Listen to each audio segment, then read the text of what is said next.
آج دجالی فتنے کے بارے میں کچھ باتیں آپ کے گوش گزار کروں گا۔ پہلی بات یہ نوٹ کیجئے کہ یہ روایات صحیح مسلم میں بھی ہیں، جامع ترمذی میں بھی ہیں، سنن ابی داؤد میں بھی ہیں، سنن ابن ماجہ میں بھی ہیں، سنن نسائی میں بھی ہیں، مسند احمد ابن حنبل میں بھی ہیں۔ یعنی یوں سمجھیے کہ صرف بخاری کو چھوڑ کر باقی صحاح ستہ کی تمام کتابوں میں اور بڑے جلیل القدر صحابہ سے یہ روایات ہیں۔ حضرت عبداللہ ابن عباس رضی اللہ تعالی عنہما حبر الامہ، حضرت عبداللہ ابن عمر رضی اللہ تعالی عنہما، حضرت ابو سعید خدری رضی اللہ تعالی عنہ اور حضرت ابو الدرداء رضی اللہ تعالی عنہ، ان صحابہ سے ان کتب حدیث میں جو روایات مروی ہیں وہ یہ ہے کہ جو شخص دجالی فتنے سے محفوظ رہنا چاہے وہ سورہ کہف کی ابتدائی اور آخری آیات کی تلاوت کرے۔ بعض روایات میں تو صراحت ہے ابتدائی اور آخری، بعض میں مطلقاً فرمایا گیا کہ 10 آیات سورہ کہف کی انسان کو دجال کے فتنے سے محفوظ رکھ سکتی ہے۔ اس اعتبار سے جو تعلق ہے ان آیات کا دجالی فتنے کے ساتھ وہ گویا کہ احادیث صحیحہ سے ثابت ہے۔ نمبر 2 بات جو اب میں عرض کرنا چاہتا ہوں وہ یہ ہے کہ احادیث نبویہ ہی سے دجالی فتنے کے بارے میں جو باتیں ہمیں معلوم ہوتی ہیں وہ کیا ہے، دجال کے کیا اوصاف ہوں گے، کیا خصائص ہوں گے، دجالی فتنے کے کیا مظاہر ہوں گے، کیا آثار ہوں گے، کیا اثرات ہوں گے۔ اس کی وضاحت میں پہلے تو ایک بات نوٹ کر لیجئے، ایک ہے دجالی فتنہ، ایک ہے ایک شخص معین المسیح الدجال، ان دونوں میں فرق ہے۔ معلوم ایسا ہوتا ہے کہ ایک تو شخص ہوگا جس کا ظہور ہوگا، وہ شخص معین ہوگا، اور اگر احادیث کا تتبع کیا جائے تو معلوم ہوتا ہے کہ وہ یہود کا کوئی بہت بڑا لیڈر ہوگا، اور آخری زمانے میں قریب قیامت کا جو زمانہ ہے، قرب قیامت کا، اس میں جو بڑی عظیم جنگیں ہونے والی ہیں ان میں جب یہودیوں اور مسلمانوں کا مقابلہ ہوگا اور بہت کریٹیکل سٹیج پر وہ مقابلہ پہنچا ہوا ہوگا، اس وقت حضرت مسیح علیہ السلام کا نزول ہوگا اور وہ دجال اکبر کو یا المسیح الدجال جسے کہا گیا ہے اس کو وہ قتل کریں گے۔ تو المسیح الدجال یہ تو ایک شخص معین ہے، البتہ دجالی فتنہ صرف ایک شخص معین کے ساتھ نہیں متعلق، بلکہ اس کے لیے جو احادیث آئی ہیں ان کا جب ہم تتبع کرتے ہیں، ان سب کو جب جمع کرتے ہیں تو معلوم ہوتا ہے کہ وہ ایک خاص کیفیت ہے، ایک خاص دور میں کچھ ایسی کیفیات پیدا ہو جائیں گی کہ جن کو دجالی فتنے سے تعبیر کیا گیا ہے۔ وہ کیفیات کیا ہیں، میں کچھ احادیث کے حوالے سے وہ میں نوٹ کر کے لایا ہوں، آج آپ کے سامنے رکھ رہا ہوں۔ پہلی بات یہ معلوم ہوتی ہے کہ اس دور میں، اس دجالی فتنے میں، انسان کو جو قواعد طبعیہ ہیں، جو قدرت کی طاقتیں ہیں، کائناتی قوتیں ہیں، ان پر غیر معمولی غلبہ، اقتدار، اختیار حاصل ہو جائے گا، اور وہ دجال متصرف ہوگا ان تمام قواعد طبعیہ پر، بالکل ایسے انداز میں جیسے کبھی انبیاء کرام علیہ السلام کو اللہ تعالیٰ معجزے عطا فرماتا تھا۔ وہ معجزے کہ جو اللہ تعالیٰ کے فضل و کرم سے اللہ کے رسولوں کو عطا ہوئے ہیں، گویا کہ وہ سب کی سب کیفیات ہیں کہ جو دجال کے بارے میں قرآن مجید یا احادیث نبیہ میں وارد ہوئی۔ مثلا پہلی بات یہ بتائی گئی کہ اس کے لیے فاصلہ بے معنی ہو کر رہ جائے گا، انتہائی تیز رفتاری ہوگی جو اسے حاصل ہوگی۔ چنانچہ الفاظ یہ ہے کالغیث استدبرت الریح، وہ ایک ایسے طوفان کے مانند جو ہے وہ سیلاب آئے گا کہ جیسے کوئی بہت زوردار آندھی جو ہے اس کے ساتھ طوفان آیا کرتا ہے۔ آپ سائیکلون کا تصور کیجئے کہ جس طریقے سے وہ ایک انتہائی تیز رفتار ہوا جو ہے وہ طوفان کو لے کر آتی ہے، اس طور سے وہ فتنہ پھیلے گا۔ ایک اور حدیث میں الفاظ ہیں فلا تدع قریۃ الا حبطتها فی 40 لیلہ، یہ مسلم شریف کی روایت ہے حضرت نواس ابن سمعان رضی اللہ تعالی عنہ سے۔ کوئی قریہ تک نہیں چھوڑے گا دنیا کی کوئی آبادی چھوٹی سے چھوٹی جس میں وہ نہیں پہنچ جائے گا 40 دن کے اندر اندر۔ یہ اس کی تیز رفتاری کا عالم ہوگا، گویا کہ میں تعبیر کر رہا ہوں اسے ان الفاظ سے کہ فاصلہ بے معنی ہو کر رہ جائے گا۔ اسی کے ضمن میں بعض اور روایات آئی ہیں۔ سواری جو ہے اس دجال کی اس کو گدھے سے تعبیر کیا گیا ہے، اس لیے کہ ظاہر بات ہے اس دور میں اور کسی شے کا اگر تذکرہ کیا جاتا ہوائی جہاز کا یا راکٹس کا تو وہ تو لوگوں کی سمجھ میں نہ آتا، اور پہلے انہیں ساری سائنس پڑھانی پڑتی تب وہ الفاظ استعمال کرتے، لہذا وہ اس کا خچر، اس کا جس پر سواری ہوتی ہے۔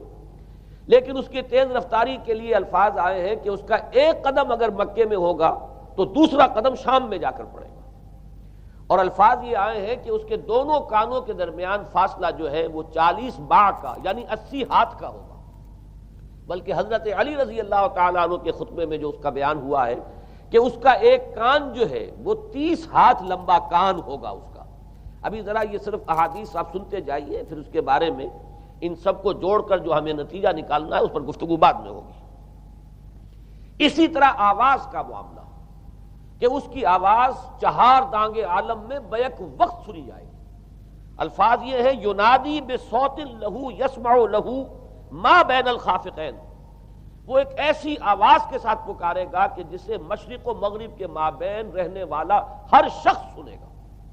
اس کی آواز جو ہے گویا کہ وہ تمام فاصلوں کے جو پردے ہیں اس کے لیے وہ حائل نہیں رہیں گے، بلکہ یہ کہ اس کی آواز جو ہے پوری دنیا میں مشرق و مغرب میں بیک وقت سنائی دے گی۔ تیسری بات معلوم ہوتی ہے کہ علاج معالجہ وہ اس انتہا کو اور عمل جراحی اس انتہا کو پہنچ جائے گا۔ یہاں وہ الفاظ آئے ہیں جو قرآن مجید میں حضرت مسیح کے معجزات کے لیے آئے۔ حضرت مسیح کے الفاظ جو ابرئ الاکمہ والابرص، کہ میں مادر زاد اندھے کو اور جو کوڑھ کا مرض تو ان دونوں کو میں ٹھیک کر دیتا ہوں۔ حضرت مسیح علیہ السلام صرف ہاتھ پھیرتے تھے اور مادر زاد جو نابینا ہے، اندھا، بینائی اس کی آ جاتی تھی، اور کوڑھی جو ہے اس کے جسم پر ہاتھ پھیرتے تھے، اس کا کوڑھ درست ہو جاتا تھا۔ ابرئ الاکمہ والابرص، وہی الفاظ آئے حدیث میں کہ دجال کو یہ قدرت حاصل ہو جائے گی۔ نمبر 2 یہ کہ وہ یحیی الموتى، جیسے کہ حضرت مسیح کے الفاظ ہیں وہ احیی الموتى، میں زندہ کرتا ہوں مردے کو۔ حضرت مسیح فرماتے تھے ایک مردے کو قم باذن اللہ، اور وہ کھڑا ہو جاتا تھا۔ بالکل اسی طریقے سے دجال کو بھی قدرت حاصل ہو جائے گی کہ وہ مردوں کو زندہ کرے گا۔ مزید وضاحت ایک حدیث میں یہ ہے کہ وہ ایک شخص کو آری کے ساتھ بیچ میں سے چیرے گا، 2 ٹکڑے کر دے گا، پھر سیدھے گا اور زندہ کر دے گا۔ معلوم یہ ہوا کہ علاج معالجے کا علم اور دوسرے یہ کہ جراحی کا علم جو ہے وہ اپنی ان بلندیوں کو پہنچے گا کہ اس حد تک انسان کی رسائی ہو جائے گی۔ چوتھی بات، اس کو زمین اور فضا پر اس قدر غلبہ حاصل ہو جائے گا۔ الفاظ یہ حدیث کے یامر السماء فتمطر، وہ آسمان کو حکم دے گا بارش برسا اور وہ بارش برسائے گا۔ والارض فتنبت، اور زمین کو حکم دے گا کہ فصلیں اگا اور وہ اگائے گی۔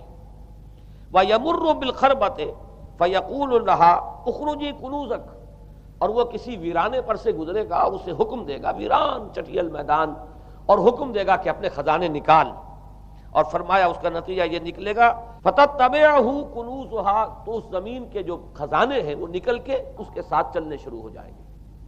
زمین پر قدرت، فضا پر قدرت، بارش کا حکم ہوگا وہ بارش ہو جائے گی، آسمان بارش برسائے گا، زمین اپنے خزانے اگل دے گی۔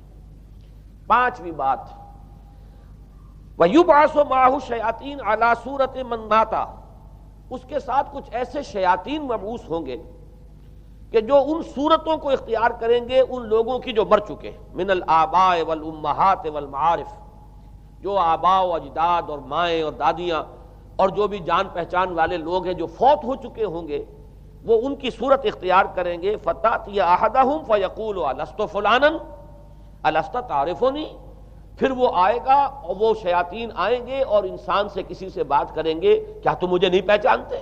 کیا میں تمہارا فلاں رشتہ دار نہیں ہوں؟ اپنی نشانیاں بیان کریں گے اور لوگ پہچانیں گے۔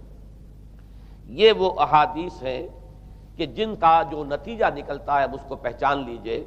وہ نتیجہ یہ ہے کہ حضور صلی اللہ علیہ وسلم نے دجالی فتنے کے جو اوصاف بیان کیے یا جو علامات بیان کی، ان کا حاصل یہ ہے کہ سائنس اور ٹیکنالوجی کی وہ بلندیاں انسان کو حاصل ہو جائیں گی کہ جو چیزیں کبھی رسولوں کے معجزوں سے ظہور پذیر ہوتی تھیں وہ قوانین طبیعہ پر تصرف کے باعث خود انسان کرنے لگے گا۔ یہ ہے در حقیقت حاصل۔ چنانچہ آج آپ دیکھیے وہ جو اس کا گدھا ہے وہ ہمارے آج کل کے ہوائی جہاز ہے، اور آپ کو معلوم ہے کہ یہ رڈار جو ہیں ان کے ہوائی جہازوں کے، یہ بالکل اینڈز پر ہوتے ہیں ان کے بازوؤں پر، اور یہی ان کے کان ہیں، انہی سے انہیں وہ معلومات حاصل ہوتی ہیں۔ خود ان کی لمبائی چوڑائی جو ہے وہ کتنی ہے، اور پھر یہ کہ ان کے درمیان فصل جو ہے وہ 80 ہاتھ کا یا 40 باع کا وہ موجود ہے، اور جہاز کی ایک اڑان اب تو کہیں بات پہنچ گئی کہ آپ کو معلوم ہے کہ پوری دنیا کے گرد بھی ایک جہاز جو ہے وہ چکر لگا لیتا ہے چند گھنٹوں کے اندر، لیکن یہ ہے کہ عام جو رفتار ہے اس میں بھی ایک پڑاؤ سے دوسرے پڑاؤ تک، ایک جگہ سے جس کو ہاپ کرنا کہتے ہیں، یہ بھی کم سے کم 500-700 میل کا عام طور پر سفر جو ہے وہ جہاز طے کر رہا ہے۔ اسی طریقے سے ہماری جو سائنس کی، خاص طور پر جو طبی سائنس ہے، اب اس میں جس طریقے سے کہ زندہ رکھا جاتا ہے انسانوں کو، اور وہ ویجیٹیبل چاہے کہا گیا ہے ان کو ہیومن ویجیٹیبلز، لیکن یہ کہ دل کی دھڑکن بھی چلائے جا رہے ہیں، خوراک بھی پہنچا رہے ہیں، آدمی جو ہے وہ زندہ سال ہر سال تک زندہ پڑا رہتا ہے۔ اور یہ کہ سرجری بعض جانوروں پر تو یہ بات ہو چکی ہے کہ کاٹے گئے ہیں اور پھر ان کو سی دیا گیا ہے، جوڑ دیا گیا ہے، یہ تمام جو بھی معجزے ہیں اس وقت سائنس دکھا رہی ہے۔ اسی طرح اگر یہ معجزہ دیکھنا ہو کہ زمین لق و دق زمین، جہاں کہیں کوئی آثار نہیں تھے کسی ایک پتے تک کے اگنے کے، اگر وہاں لہلہاتے ہوئے آپ کو چمن دیکھنے ہو تو ویسے سب سے پہلے تو یہ معاملہ ہوا تھا اسرائیل نے جو کر کے دکھایا تھا، لیکن اب تو آپ ابوظبی چلے جائیے، سعودی عرب میں چلے جائیے۔ سعودی عرب کے اندر حال یہ ہے کہ آپ اگر ہوائی جہاز سے سفر کریں ریاض سے جدہ تک تو آپ کو جگہ جگہ بڑے سرکولر پیچز نظر آئیں گے جہاز سے، نہایت گرین، اور اس کے اندر جو ہے آرٹیفیشل اریگیشن کے ذریعے سے اور بہت عمدہ وہاں کاشت ہو رہی ہے، اور بہت خوبصورت فارمز جو ہیں وہ تمام کے تمام سرکولر پیچز، اس لیے کہ جو اریگیشن ہوتی ہے وہ ان ویلز کے ذریعے سے ہوتی ہے کہ جو ایک سرکل میں چلتے ہیں اور پانی کی وہ آرٹیفیشل بارش جو ہے وہ ہوتی رہتی ہے۔ باقی یہ کہ فضا سے آرٹیفیشل رین، یہ تو بہت ہی سادہ سی بات ہے کہ فضا کے اندر ایٹماسفیرک کنڈیشنز کو ذرا تبدیل کیا جائے تو بارش آ جاتی ہے۔ اور باقی رہ گیا آواز کا یہاں سے وہاں جانا، وہ تو آواز ہی نہیں، تو آپ صورتیں دیکھ رہے ہیں۔ آپ کو نیو یارک میں بیٹھا ہوا خطاب کرے، آپ پوری دنیا کے اندر جہاں چاہیں، وہ آل ورلڈ اینٹینا آپ کے پاس صرف ہونا چاہیے، باقی یہ کہ آپ دنیا کے کسی بھی گوشے میں بیٹھے ہوئے کسی شخص کا خطاب جو وہ سن سکتے ہیں۔ تو معلوم یہ ہوا کہ در حقیقت یہ جو دجالی فتنہ ہے، یہ جس کے اوصاف جو بیان کیے گئے، ابھی میں اس کو لفظ فتنہ سے تعبیر نہیں کر رہا، اسے جس چیز نے فتنہ بنایا وہ ابھی میں آپ سے عرض کروں گا، لیکن یہ جتنے اوصاف حدیث میں آئے ہیں، جتنی صفات بیان ہوئی ہیں، جو کوائف وہاں سامنے آ رہے ہیں، ان سب کا حاصل تو ایک لفظ میں یہ ہے کہ سائنٹیفک ڈیولپمنٹ اور ٹیکنالوجیکل ڈیولپمنٹ وہ اس درجے کی ہو جائے گی کہ قواعد طبیعیہ پر، فورسز آف دی نیچر پر انسان کو تصرف اور تسلط حاصل ہو جائے گا، اور وہ انہیں استعمال کرے گا، اور اس طریقے سے اس کے اندر وہ ساری کی ساری کیفیات جیسے کہ آج ہم دیکھ رہے ہیں اپنی نگاہوں کے سامنے وہ پیدا ہو جائیں گی۔ اب سوال یہ ہے کہ اس شے کو فتنہ کس چیز نے بنایا، یہ بات سمجھ لیجئے۔ جہاں تک سائنسی ترقی کا تعلق ہے، تکنیکی ترقی کا تعلق ہے، یہ چیزیں فی الاصل فتنہ نہیں ہے، یہ تو وہ علمہ آدم الاسماء کلہا کا ظہور ہے۔ اللہ تعالیٰ نے ازل میں حضرت آدم علیہ السلام کو جو صلاحیت عطا فرما دی تھی، یہ ایکسفولیشن ہے اس کا ظہور ہے۔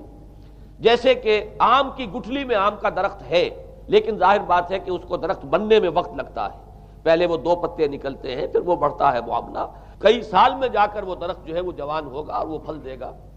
اسی طریقے سے یوں سمجھئے کہ بالقوہ وہ علم حضرت آدم علیہ السلام کو دے دیا گیا تھا، یعنی وہ صلاحیتیں ودیت کر دی گئیں، وہ فیکلٹیز، سمع اور بصر اور فؤاد، دیکھو سنو نتیجہ نکالو اور آگے بڑھو۔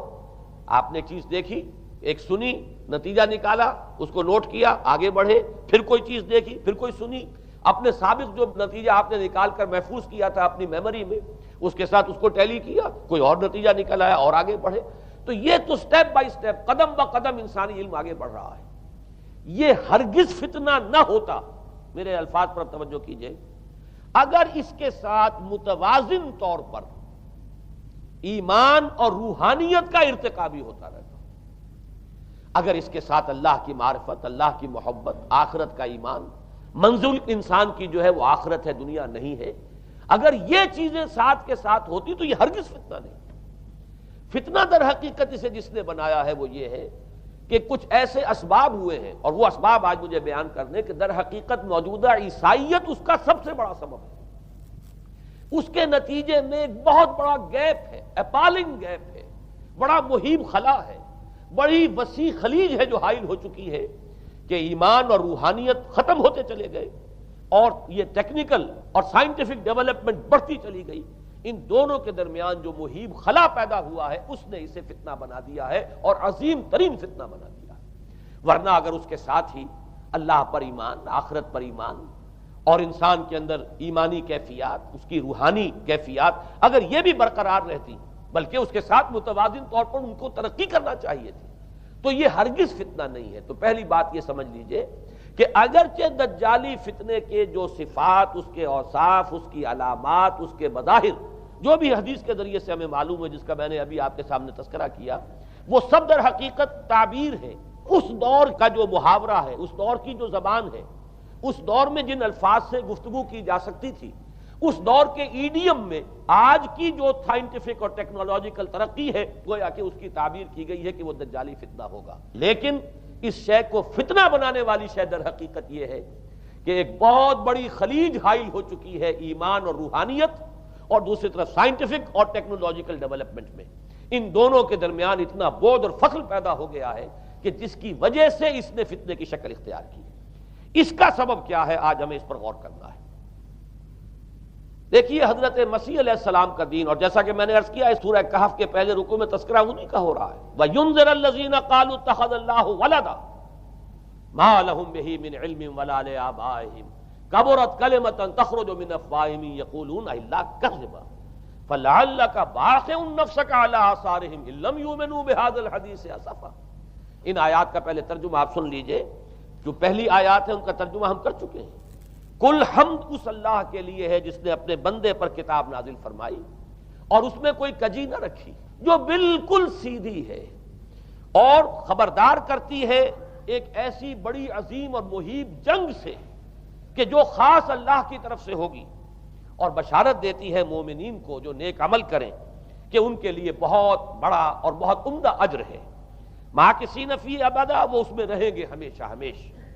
وَيُنذِرَ الَّذِينَ قَالُوا اتَّخَذَ اللَّهُ وَلَدًا، اب دوہرا کر بات آئی، اور تاکہ خبردار کر دے ان کو جنہوں نے یہ کہا کہ اللہ نے کسی کو اپنا بیٹا بنایا۔ مَا لَهُم بِهِ مِنْ عِلْمٍ، نہیں ہے ان کے پاس اس کے بارے میں کوئی علم، وَلَا لِآبَائِهِمْ، نہ ان کے آباء و اجداد کے پاس کوئی علم تھا، کوئی عقلی دلیل نہیں، کوئی اللہ کی اتاری ہوئی کسی کتاب میں، اللہ کے اتارے ہوئے کسی صحیفے میں اس کے لیے سند نہیں۔ وَلَا لِآبَائِهِمْ كَبُرَتْ كَلِمَةً تَخْرُجُ مِنْ أَفْوَاهِهِمْ، بہت بڑی بات ہے کہ جو نکل رہی ہے ان کے منہوں سے، إِن يَقُولُونَ إِلَّا كَذِبًا، نہیں بول رہے یہ، نہیں کہہ رہے یہ مگر جھوٹ۔ فَلَعَلَّكَ بَاخِعٌ نَفْسَكَ عَلَىٰ آثَارِهِمْ، تو اے نبی صلی اللہ علیہ وسلم شاید کہ آپ اپنے آپ کو ہلاک کر لیں گے ان کے آثار پر۔ یہ آثار کے لفظ کو میں ابھی جو کا تو رکھ رہا ہوں، بعد میں اس کی وضاحت کروں گا۔ ان لم یؤمنوا بهذا الحدیث اسفا، اگر یہ لوگ ایمان نہ لائے اس حدیث پر، یہ حدیث قرآن، اس پر اگر یہ ایمان نہ لائے، جیسے کہ وہاں فرمایا گیا تھا اگر رحمت خداوندی میں داخل ہونا ہے اے بنی اسرائیل تو یہ شاہدرہ ہے رحمت خداوندی کا قرآن حکیم، آؤ اور داخل ہو جاؤ۔ یہاں پر ان عیسائیوں کو متنبہ کیا جا رہا ہے اگر وہ اس حدیث پر، یہ حدیث اللہ، اللہ کی کتاب، احسن الحدیث کتابا متشابہہ فَبِأَيِّ حَدِيثٍ بَعْدَهُ يُؤْمِنُونَ، اگر اس اللہ کی حدیث پر، اللہ کی کتاب پر یہ ایمان نہ لائے تو جو ان کے آثار ہوں گے، جو نتائج نکلیں گے، ان پر اے نبی شاید کہ آپ اپنے آپ کو صدمے اور رنج اور غم سے ہلاک کر لیں۔ یہ ہے در حقیقت وہ آیات کے جن میں تذکرہ ہو رہا ہے عیسائیت کا، لیکن عیسائیت سے مراد کیا ہے اسے سمجھیے۔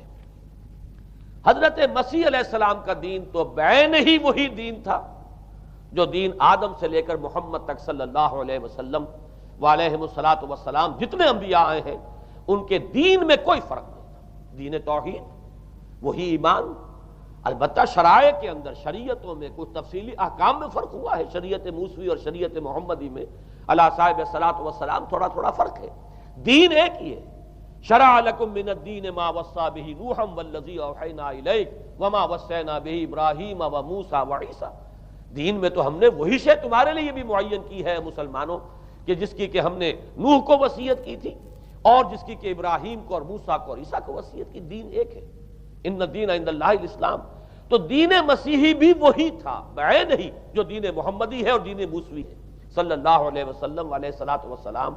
البتہ حادثہ جو نہایت عظیم پیش آیا ہے اور وہ یہ ہے کہ پال، ساؤل اس کا نام تھا پہلے، جس نے کہ اپنی زندگی میں حضرت مسیح علیہ السلام جب تک موجود تھے دنیا میں شدید انہیں تکلیفیں پہنچائیں، شدید ایذائیں پہنچائیں، ان کی مخالفت پر کمر بستہ رہا، لیکن اس کے بعد جب انہیں اٹھا لیا گیا یا عیسائیوں کے عقیدے کے مطابق وہ سولی دیے گئے، اور اس کے بعد ان کا عقیدہ بھی یہ ہے کہ سولی پانے کے بعد پھر وہ زندہ ہو کر آسمان پر چلے گئے، جبکہ ہم یہ سمجھتے ہیں اور ہمارا ایمان ہے کہ انہیں سولی دی نہیں گئی، بلکہ انہیں تو پہلے ہی اٹھا لیا گیا تھا، ان کی جگہ کوئی اور ہے۔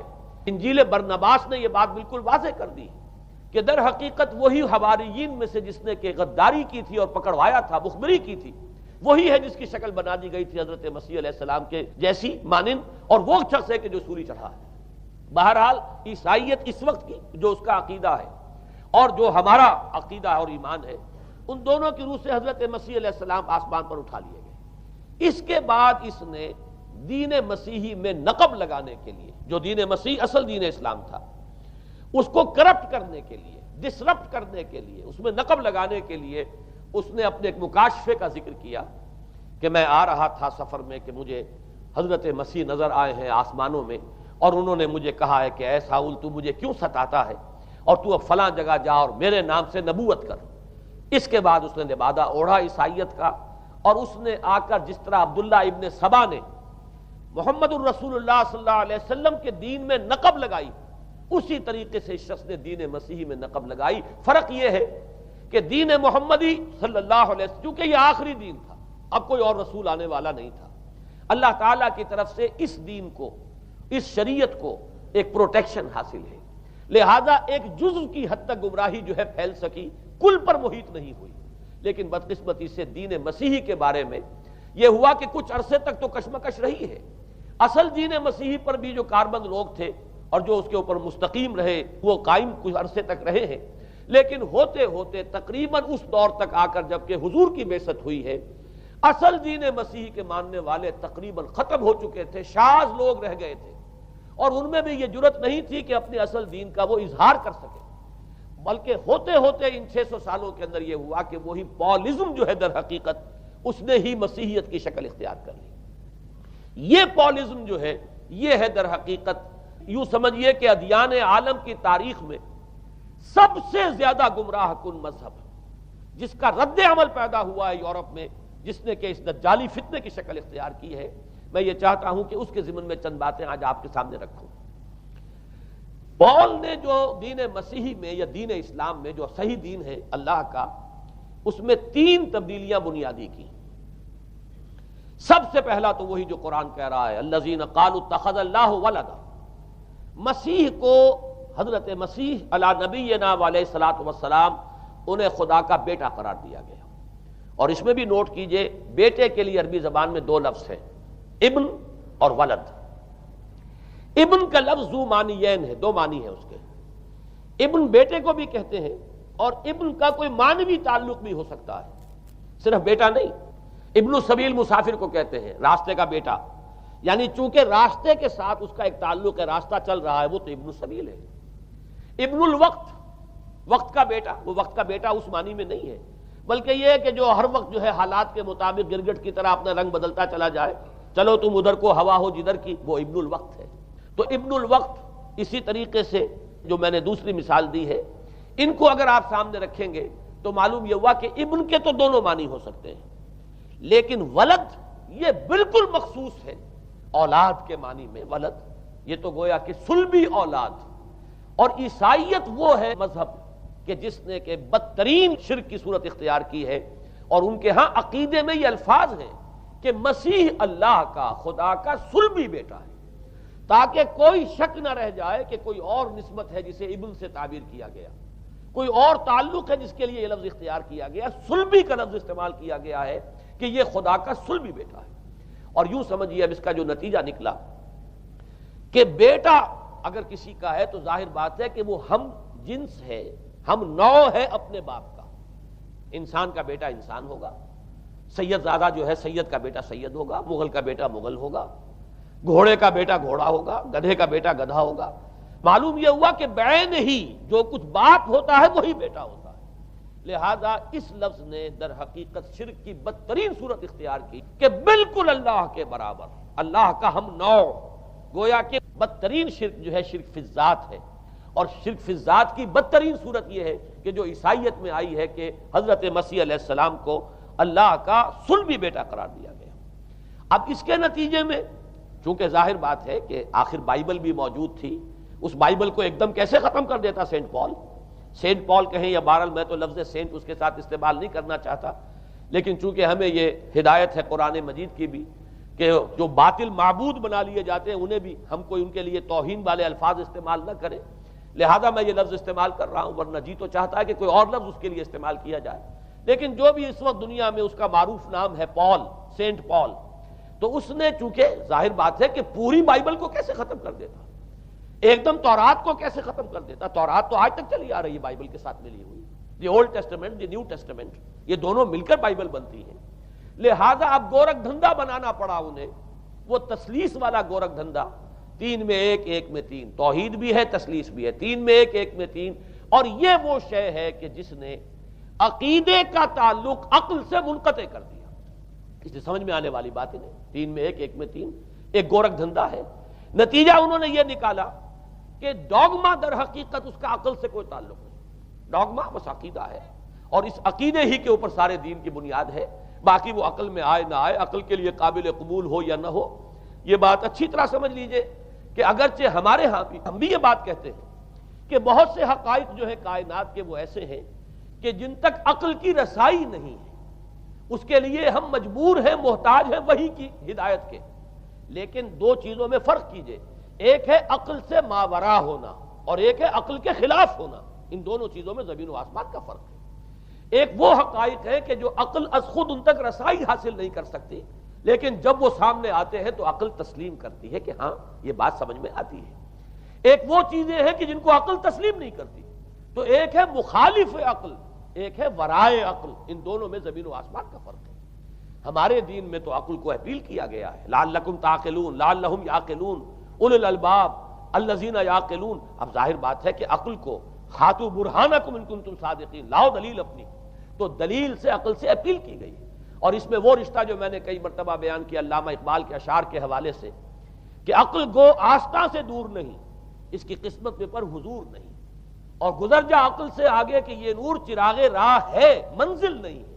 منزل تک تو عقل نہیں پہنچائے گی لیکن راستہ تو دکھاتی ہے، اور جب کہ وحی کی روشنی سامنے آتی ہے تو عقل اس کی تصدیق کرتی ہے۔ یہ ہے ہمارا موقف اور یہ ہے عقلی معقول موقف۔ لیکن عیسائیت نے، بلکہ کہنا چاہیے پالزم نے، مجھے یہاں پر لفظ عیسائیت اب استعمال کرنا نہیں چاہیے اس لیے کہ حضرت عیسیٰ سے اب اس کی نسبت نہیں رہی، حضرت عیسیٰ سے اس کی نسبت جو ہے یہ مس نومر ہے، یہ غلط نام ہے۔ دی 100 کا مصنف جو ہے ڈاکٹر مائیکل ہارٹ، اس نے یہ بہت بڑی بات کہی، اس نے کہا در حقیقت موجودہ جو عیسائیت ہے اسے پالزم کہنا چاہیے، یہ پالزم ہے، کرسچینٹی نہیں ہے، اس لیے کہ در حقیقت حضرت مسیح علیہ السلام کی تعلیم جب تک وہ دنیا میں تھے وہ یہ نہیں تھی کہ جو پال نے دی، البتہ اس نے پال کو بہت بڑا شخص مانا، اس میں کوئی شک نہیں، اس لیے کہ اس نے تاریخ کے ایک دھارے کا جو ہے وہ رخ موڑ دیا ہے، اللہ تعالیٰ کے صحیح دین کو گویا کہ قلع قمع کر کے ایک نیا دین اس طریقے سے پھیلایا ہے کہ آج بھی شاید دنیا میں کثیر ترین تعداد عیسائیت ہی کے نام لیواؤں کی ہے، واللہ عالم، یا شاید گوتم بدھ کے ماننے والوں کی ہے، بہرحال یہ کہ بہت بڑی تعداد میں آج حضرت مسیح علیہ السلام کی طرف جو منسوب ہے غلط طور پر دین، اس کے نام لیوا دنیا میں ہے۔ اس اعتبار سے وہ یقیناً اس کا تو حق رکھتا ہے کہ اس کا نام بھی اس کتاب میں آئے کہ جس نے تاریخ کے اوپر اثرات اپنے پیدا کیے ہیں۔ اور حضرت مسیح علیہ السلام جب تک دنیا میں تھے، عیسائیت کی حقیقت بنی اسرائیل یا یہودیت کے ایک فرقے سے زیادہ نہیں تھی، ڈیٹیچ نہیں ہوا تھا یہ دین حضرت موسیٰ علیہ السلام کے دین سے، لیکن یہ کہ پال نے اسے بالکل ایک مستقل بذات ایک جدا گانا دین کی شکل دے دی ہے، تو یہ پالزم ہے۔ پالزم نے در حقیقت سب سے پہلا کام یہ کیا کہ عقل سے بالکل تعلق منقطع کر دیا، عقیدہ ڈوگما جو ہے وہ خلاف عقل، جو بات عقل میں آئے نہ آئے بس ماننی۔ تو پہلی تو یوں سمجھیے کہ نقب جو لگی ہے دین کے اندر وہ اس تسلیس کے حوالے سے، اور تسلیس کا گورکھ دھندا خلاف عقل، لہذا ڈوگما کی جو کا لفظ جو استعمال ہوا ہے کہ بس اس کو تو ہم مانیں گے چاہے وہ عقل کے لیے قابل قبول ہو چاہے نہ ہو۔ دوسرا اس سے بھی زیادہ، آپ دیکھیے ایک سے ایک بڑھ کر اینٹ رکھی جا رہی ہے، خشت اول چون حد میں مار کج تاثریہ میرود دیوار کج۔ دوسرا کفارے کا عقیدہ جو مبنی ہے صلیب کے عقیدے پر، مسیح نے انتہائی ذلت کی موت، یعنی صلیب کی موت جو ہے وہ خود کہتے ہیں کہ انتہائی ذلت کی موت ہے. یہ ذلت کی موت کا پیالہ اس لیے پیا تاکہ اس کے ماننے والوں کی طرف سے کفارہ ادا ہو جائے. مسیح کفارہ ادا کر چکا ہے. اب جو شخص بھی مسیح کو مان لے گا اس کی گویا کہ نجات ہو گئی. اس کا عمل سے کوئی تعلق نہیں. عمل ہو نہ ہو، بد کردار ہو، اچھا کردار والا ہو، نیک ہو، بھلا ہو، جیسا بھی ہو، برا ہو، بدماش ہو، لچا ہو، لفنگا ہو، مسیح کو مان لے. صرف ماننے پر، اس لیے کہ مسیح تو اس کی طرف سے کفارہ پیش کر چکا. سارے گناہوں کا کفارہ جو ہے مسیح نے انتہائی ذلت آمیز موت جو ہے قبول کر کے گویا کہ اپنے ماننے والوں کے تمام گناہوں کا کفارہ دے دیا ہے. یہ دوسرا عقیدہ. اس کا نتیجہ کیا نکلا؟ تثلیث نے عقل سے تعلق توڑ دیا تھا مذہب کا، اس نے عمل سے تعلق توڑ دیا. ڈوگما ہی ڈوگما ہے، نہ عقل سے کوئی تعلق نہ عمل سے کوئی تعلق. کوئی تعلق نہیں رہا. دین کی جڑیں جو ہے دونوں اعتبار سے، دین تو نام ان دو چیزوں کا، الا الذین آمنوا وعملوا الصالحات، دونوں کی گویا کہ جڑیں منہدم ہو گئیں، بنیادیں منہدم ہو گئیں، جڑیں کاٹ دی گئیں کہ نہ اس کا تعلق عقل کے ساتھ ہے نہ عمل کے ساتھ ہے. تیسری بات آئی ہے، اس نے کہا شریعت منسوخ. یہ عجیب ہے، دیکھیے جسے آئرنی آف فیٹ کہتے ہیں انگریزی زبان میں. ابھی تک بائبل کے اندر سینٹ میتھیو کے جو روایت ہے، متی کی انجیل جسے کہا جاتا ہے gospel of the Lord according to Saint Matthew, اس میں جو سرمن آف دی ماؤنٹ ہے، ایک واعظ ہونے کے اعتبار سے واقعتاً میں اس کی عظمت کا بڑا قائل ہوں. عظیم ترین واعظ ہے دنیا کا. اس کے شروع میں یہ الفاظ موجود ہیں، don't think I have come to destroy law. ہرگز یہ نہ سمجھنا کہ میں شریعت کو ختم کرنے آیا ہوں. وہ یہ کہہ کر گئے تھے کہ شریعت موسوی تم پر لاگو رہے گی، عائد رہے گی، لیکن پال نے تیسرا نقب لگایا، شریعت ساقط کر دی. اس کی ضرورت کیوں محسوس ہوئی یہ بھی سمجھ لیجئے. حضرت مسیح یہ کہہ کر گئے تھے کہ میں صرف بنی اسرائیل کے لیے آیا ہوں، میں اسرائیل کے گھرانے کی کھوئی ہوئی بھیڑوں کی تلاش میں آیا ہوں. انجیل میں یہ الفاظ آج بھی موجود ہیں. حضرت مسیح نے اپنے حواریین کو جب بھیجا ہے کہ اب جاؤ تبلیغ کرو میری طرف سے، اس کی ہدایتوں میں ایک ہدایت یہ بھی ہے کہ تمہیں صرف اسرائیلیوں تک تبلیغ کرنی ہے، باہر نہیں. میں صرف اسرائیلیوں کی طرف رسول بنا کر بھیجا گیا ہوں. یہ الفاظ بھی موجود ہیں. اگرچہ اس وقت کے انجیل میں جو الفاظ ہیں وہ تو میں سمجھتا ہوں کہ حضرت مسیح علیہ السلام کے شایان شان نہیں ہے، وہاں کوئی نہ کوئی تحریف ہوئی ہے لفظی، اس لیے کہ وہاں تشبیہ یہ دی گئی ہے کہ کوئی اپنے بچے کے حصے کی روٹی جو ہے کتے کے آگے نہیں ڈالتا. گویا کہ جینٹائلز جو ہیں، غیر بنی اسرائیلی، انہیں اس جملے کی روح سے انہیں کتوں سے تشبیہ دی جا رہی ہے کہ میرے پاس میرے بچوں کے حصے کی روٹی ہے، میرے بچے ہیں اسرائیلی، میری روٹی جو ہے یہ جو میرے پاس ہے وہ اسرائیلیوں کے لیے ہے. کوئی اپنے بچوں کے حصے کی روٹی کتے کو نہیں کھلاتا. یہ جملہ تو میں سمجھتا ہوں حضرت مسیح کا نہیں ہو سکتا، لیکن یہ ہدایت کہ تمہیں تبلیغ صرف اسرائیلیوں میں کرنی ہے، یہ قرآن مجید کی روح سے ثابت ہے. اس لیے کہ قرآن بھی یہ کہتا ہے کہ رسولاً الی بنی اسرائیل، حضرت مسیح علیہ السلام رسول بنا کر بھیجے گئے تھے بنی اسرائیل کی طرف. اس لیے کہ وہ یوں سمجھیے کہ جسے ہمارے ہاں عام اصطلاحات میں علماء کہا کرتے ہیں تاج و تخت ختم نبوت، وہ تاج و تخت ختم نبوت تو ابھی منتظر تھا محمد الرسول اللہ صلی اللہ علیہ وسلم کی آمد کا، کہ وہی آئیں گے تو انہی کی بعثت ہوگی پوری نوع انسانی کی طرف. آپ سے پہلے کسی رسول کی بعثت پوری نوع انسانی کی طرف نہیں ہوئی بشمول حضرت مسیح علیہ السلام. ہر جو ہے رسول جو آیا ہے آپ سے پہلے اپنی اپنی قوموں کی طرف آیا ہے. لیکن اس پال نے کیا کیا؟ پہلے تو یہ اصول توڑا. ہم اس دین مسیحی کی یا جو پالزم ہے اس کی اب تبلیغ کریں گے غیر اسرائیلیوں میں بھی. وہاں انہیں دقت پیش آئی. شریعت موسوی بڑی بھاری شریعت ہے. اب وہ بھاری شریعت جو ہے اس کو قبول کرنا تو لوگوں کے لیے آسان نہیں ہے. انہوں نے یہ کیا کہ یہ شریعت تم پر ساقط، شریعت کا بوجھ تم پر نہیں، برڈن آف لا یہ تمہارے لیے نہیں ہے. اور میں یہاں مثال دے دینا چاہتا ہوں، بین ہی تاریخ نے اپنے آپ کو دہرایا ہے.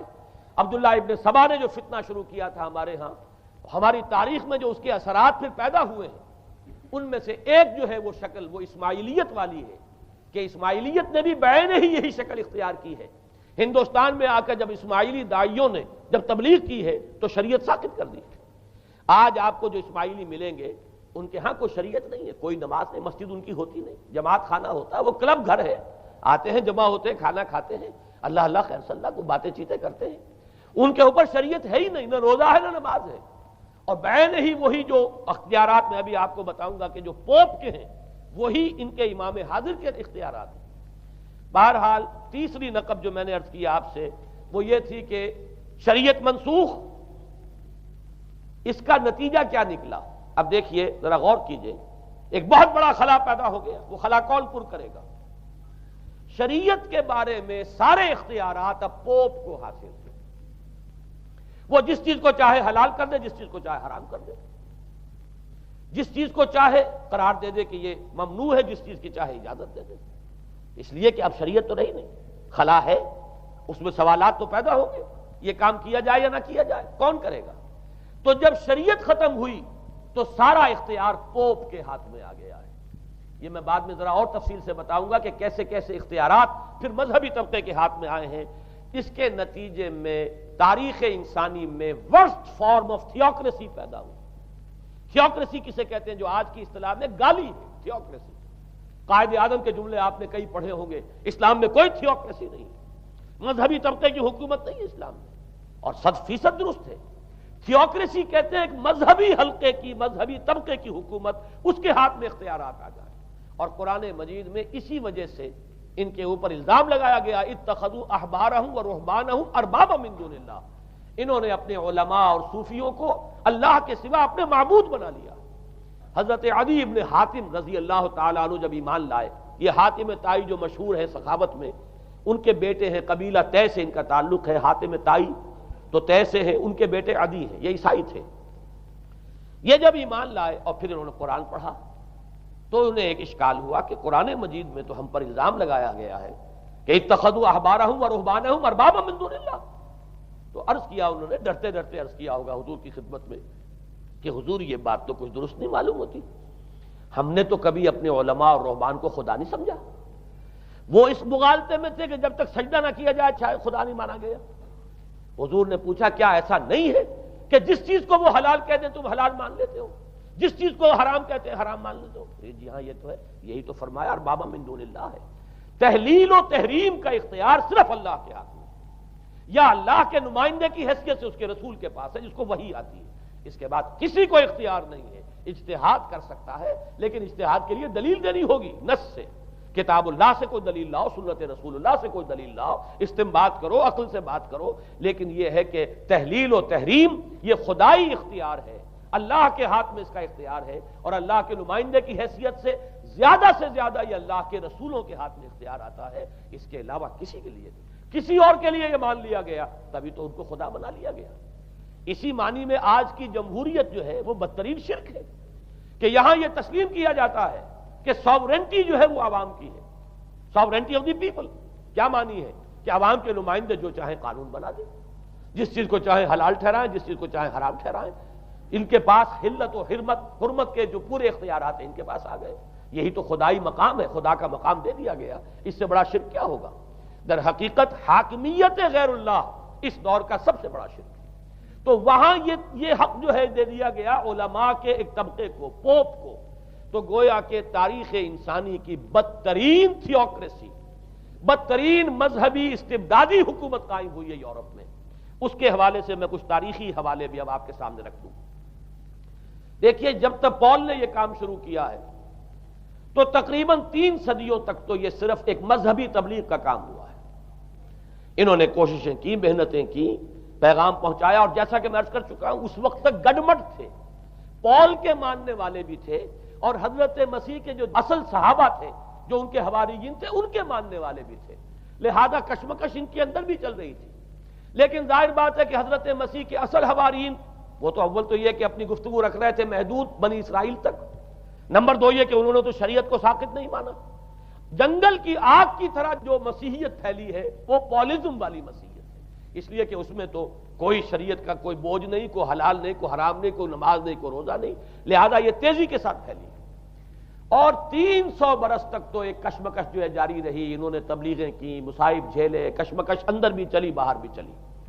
لیکن اس کے بعد قیصر روم کانسٹنٹائن، قسطنطین جسے کہتے ہیں، جس کا یہ قسطنطنیہ ہے، کانسٹنٹائن، اس نے یہ محسوس کیا بالکل اکبر کی طرح، جیسے اکبر نے محسوس کیا تھا کہ میری مملکت کے اندر یہ مذہبی تصادم جو ہے یہ سب سے بڑی یوں سمجھیے کہ انسٹیبلٹی کا سبب ہے، لہذا ان تمام مذہبوں کو ایک ہاون دستے میں ڈال کے کوٹ پیس کر ایک بناؤ. وہ جو دین اکبری یا دین الہی جو اس نے کیا تھا اس سیاسی مصلحت کی وجہ سے کہ یہ ہندو مسلم تصادم اور دوسرے مذاہب کا ٹکراؤ جو ہے وہ ہندوستان کو ایک سیاسی وحدت اور ایک اپنی سیاسی عظمت کی طرف پیش قدمی کرنے کا جو راستہ ہے اختیار کرنے سے روکتا ہے. لہذا یہ کام کیا جائے. یہی قسطنطین نے کیا. اس نے جب دیکھا بڑی کشمکش چل رہی ہے اس نے خود عیسائیت اختیار کر. عیسائیت کون سی اختیار کی؟ پالیزم والی. ظاہر بات ہے اس کے لیے بھی اصل عیسائیت اختیار کرنا جو ہے مشکل تھا. پالیزم والی. اور اس کے بعد یہ اب اسٹیٹ کی جو مشینری تھی، جو طاقت تھا، جو دباؤ تھا، اس کے حوالے سے اب یہ مسیحیت جو ہے پورے رومن امپائر کے اندر اب یہ بڑی تیزی کے ساتھ جس کو کہنا چاہیے اس کا ایک نظام قائم ہوا اور جو مذہبی طبقہ تھا اس کا اقتدار مستحکم ہو گیا. اس کے باوجود 200 برس اور گزرے. یونان چونکہ بہت بڑا مرکز تھا علم کا، فلسفے کا، سائنس کا، حکمت کا. آپ کو معلوم ہے یہ تمام ارسطو ہو، افلاطون ہو، یہ سب یونان کے ہیں. ارشمیدس ہو، یہ تمام کے تمام جو بھی ہے تو سائنس اور فلسفہ دونوں اس کا گہوارہ یونان تھا. یونانی حکما اعتراض کرتے تھے. لہذا سن 529 اس کو نوٹ کر لیجئے. جسٹینین ایک قیصر تھا اب قسطنطین کے 200 برس بعد. اس نے اپنی پوری مملکت میں فلسفہ اور سائنس کی تعلیم حرام قرار دی. کوئی نہ فلسفہ پڑھ سکے گا نہ سائنس. جو فلسفہ پڑھے گا اس کو مرتد قرار دے دیا جائے گا اور زندہ آگ میں جلا دیا جائے گا. انکوزیشن کورٹس قائم ہوئی. وہ صرف مذہبی عدالتیں اس لیے قائم ہوتی تھی کہ جس کے بارے میں معلوم ہو جائے کہ یہ فلسفہ پڑھتا ہے یا یہ سائنس پڑھتا ہے. اس لیے کہ فلسفہ اور سائنس دونوں جڑ کاٹتے ہیں اس ڈوگما کی. وہ ڈوگما جو پالیزم والا ڈوگما ہے اس کی جڑ کھودنے والی ہیں دونوں چیزیں. اور چونکہ وہ دونوں عقل کو اپیل کرتی ہیں، یہ ڈوگما عقل کے متضاد ہے. لہذا مذہب کا تحفظ اسی طرح ہو سکتا ہے کہ اب ان دونوں کو بالکل ممنوع قرار دے دیا جائے. یوں سمجھیے کہ تقریباً 1000 برس تک یورپ میں، چونکہ سب سے بڑی امپائر یہی تھی، یورپ میں فلسفہ اور حکمت اور یہ سائنس کی تعلیم ممنوع رہی. یہ ہے در حقیقت سب سے پہلا کام جو جسٹینین نے کیا 529 میں. اس کے بعد آگے چل کر پوپ کا جو اقتدار ہے وہ اتنا زبردست بنا ہے. پوپ کو اختیار حاصل ہو گیا جس چیز کو چاہے وہ قانون کا درجہ دے دے. اس لیے کہ شریعت تو ہے نہیں، خلا پوپ کون کرے گا؟ پوپ کو کرے گا. پوپ کو اختیار حاصل ہو گیا وہ جس کے گناہ چاہے معاف کر دے. اب دیکھیے اگرچہ ویسے تو گناہ پہلے ہی معاف ہو گئے کہ جس نے مسیح کو مان لیا گناہ تو معاف ہو گئے اگلے پچھلے سب، لیکن یہ کہ پھر بھی ایک خلش رہ جاتی ہے انسان کے دل میں. چونکہ ایک اخلاقی حص انسان کے اندر اللہ نے پیدا کی ہوئی ہے. جب کوئی شخص کرتا ہے، کوئی بدکاری کرتا ہے، کوئی چوری کرتا ہے، ڈاکہ ڈالتا ہے، تو وہ جو ایک کانشنس ہے وہ جو پرک کرتا ہے اس کو بھی ختم کرنے کے لیے اگر پوپ یا کارڈینل یا اس کے کسی نمائندے کے سامنے جا کر اعتراف گناہ کر لو اور کچھ اس کی مٹھی گرم کرو، کچھ ہدیہ پیش کرو، تو توبہ نامہ، معافی نامہ تمہیں دے دیا جائے گا. اور وہ جو چیز ہے وہ تمہارے لیے سند ہے کہ کوئی تم سے باز پرس تمہارے گناہ کی نہیں ہو سکے. پھر ان کی قیمتیں تھی، ان کے لیے بڑی بڑی جو ہے ہدیے مقرر کیے گئے تھے. تیسری چیز بائبل کا اول تو یہ کہ مفہوم جو ہے وہ کوئی سند نہیں ہے، اس لیے کہ بائبل ہانٹ کر رہی تھی نا.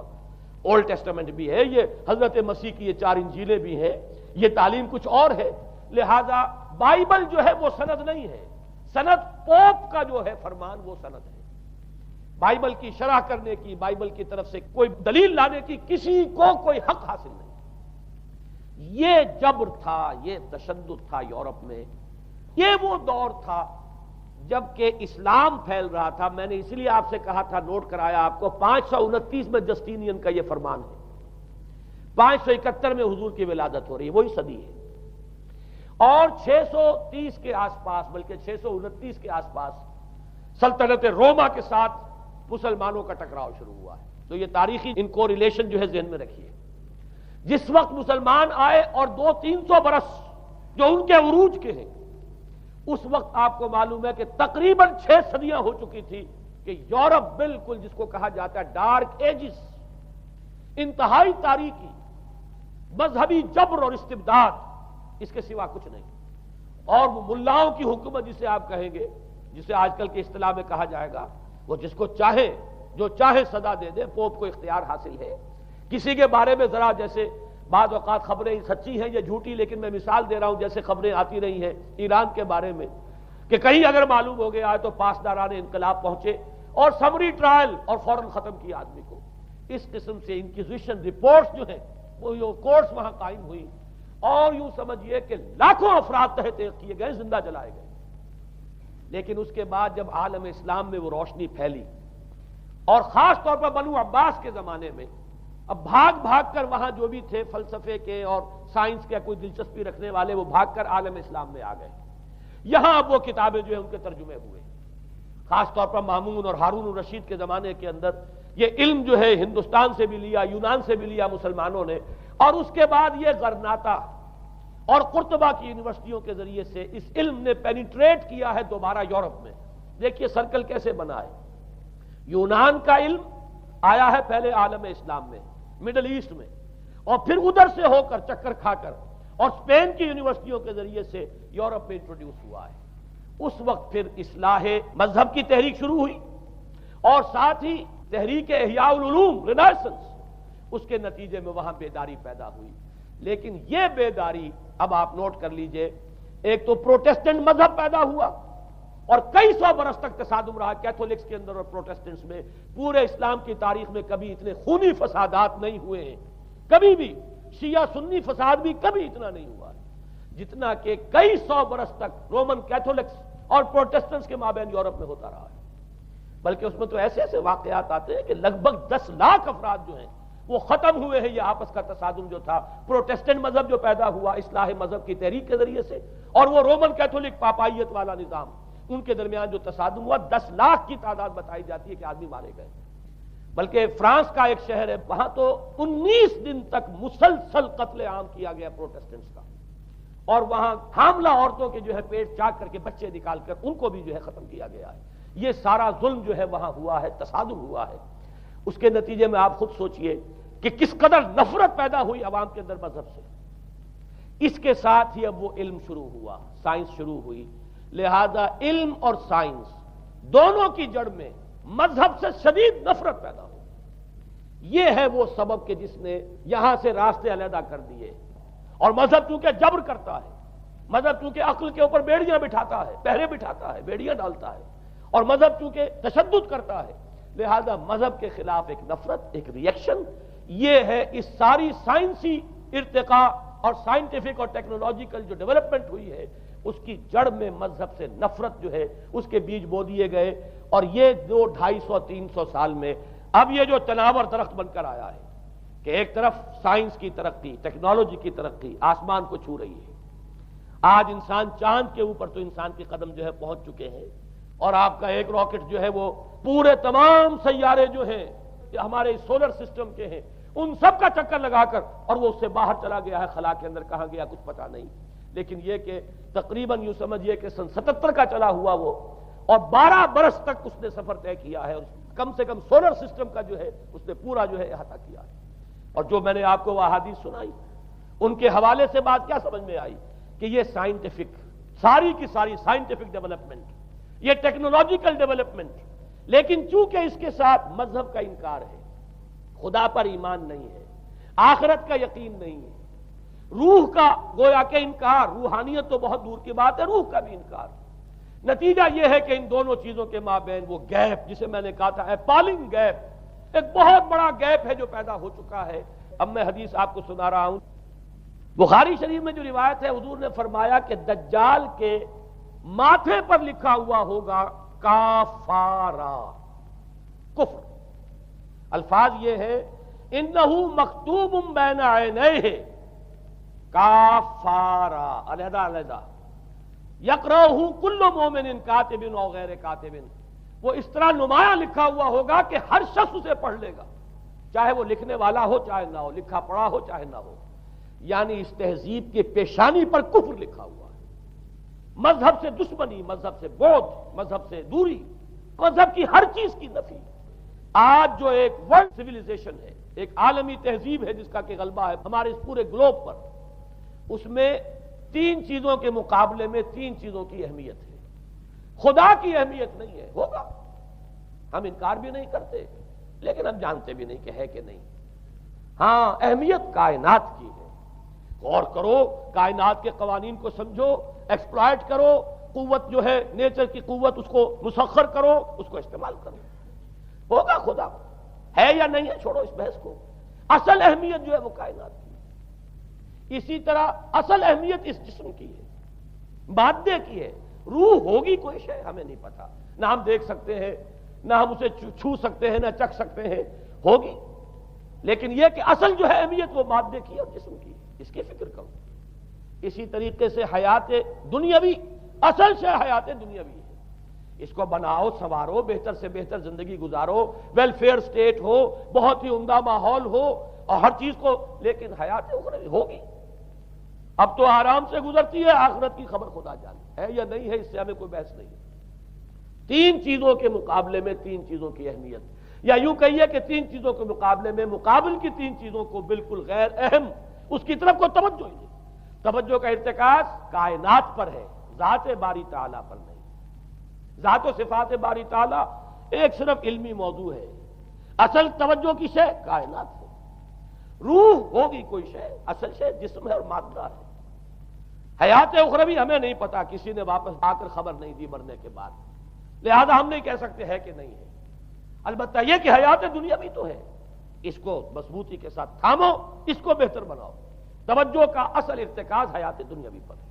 یہ ہے وہ گلوبل سویلائزیشن جو در حقیقت یورپ سے ابری، اور یورپ سے ابری ہے، اس کی بنیاد میں مذہب کی دشمنی موجود تھی، جو رد عمل تھا در حقیقت اس پاپائیت کے نظام کا جو پولزم کے ذریعے سے دنیا میں قائم ہوا۔